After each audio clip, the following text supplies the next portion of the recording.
The stage is set for the Global Rallycross Championship on ESPN. Okay, he's going to have to battle it out of the last chance qualifier, not where he wants to be, but he's certainly been racing great all day. This one, though, whoa. Brian Deegan and Tanner Faust battling against each other. And you can see there, Brian Deegan has chosen the inside line, which is interesting. We're seeing them swap back and forth between the inside and the outside line. And also, I'm looking at that outside car, that Red Bull car on the outside, which is Henning Solberg. That's the first time we're seeing him today. Green lights come on, and the race is underway. And that's a good start for Tanner Faust. And look at Henning Solberg try and creep through on the inside.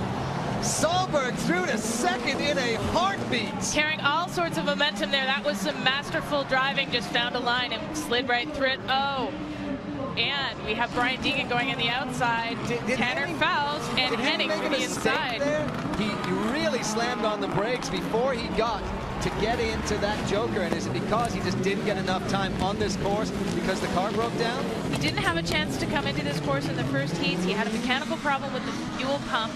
But you know what? I think he was trying to brake to get a nice clean line, slow in, fast out in a corner, and that's what he was trying to do on the shortcut. And amazing, Henning Solberg had a problem with that car. He actually didn't get to run his first heat, so he is very happy to be running this one. But Brian Deegan now jumps into that joke and wow, almost takes out one of those hydro barriers on the end. Tanner Faust, though, just floating out there in front. Brian Deegan, a very aggressive driver and very comfortable on this dirt. This dirt is rutting up. It's different every lap and a big challenge to drive on. But Brian Deegan's not having any of those problems. You can see him here sliding through the corners. But he's being chased by Dave Mirra, and I've got to say, these Subarus have been incredibly impressive this weekend. Looking super fast. Both Sverre, Bucky, and Dave have been doing well there. Hard braking for Brian Deegan as he came out of the hairpin. Mirra is trying to catch up to him. You can see what a huge advantage it is to get out front first. When there's that much room, you just get lots of clean air, run your clean race, and just extend your lead. Very hard to get caught up to with Tanner way in the front. Deegan is being chased down there by Dave Mirra, and Mirra, just like Bucky Lasik in that last heat, somehow is finding this extra speed and is catching up to Deegan's Ford. Impressive to see the development on the Subaru. Seems to have come a long way, especially before this particular race. But Deegan is so fast. He's very collected here as we see him come through. Late braking from Dave, but he's getting the advantage on the tarmac. That's very interesting. Wow, this is really exciting. Dave Mirra is chasing down Brian Deegan for second place. Remember, 2 transfers straight through to the final.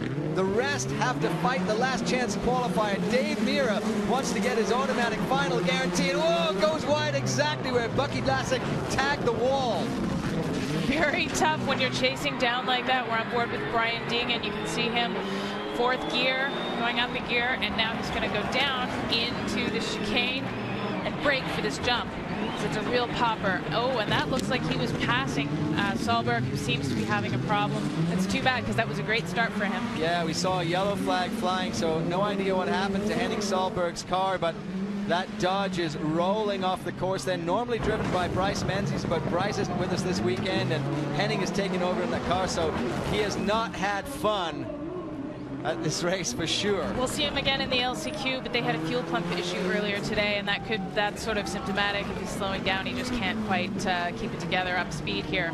So the white flag is flying. This is the final lap. Can Dave Mirra somehow find a way around Brian Deegan, whose car seems to get wider and wider on every lap? But I am super impressed at the speed of these Subarus and the fact that Mirra now is really charging down on Deegan, trying to find any way through so he can take that second place. All the water on the windshield there. Tanner Faust doesn't have to worry about any of that as he comes into the checker. And it looks like it's going to be Brian Deegan through the chicane to take that second spot, so he will transfer. Dave Mirra is going to have to fight his way out of that last chance qualifier to gain the final spots in the final.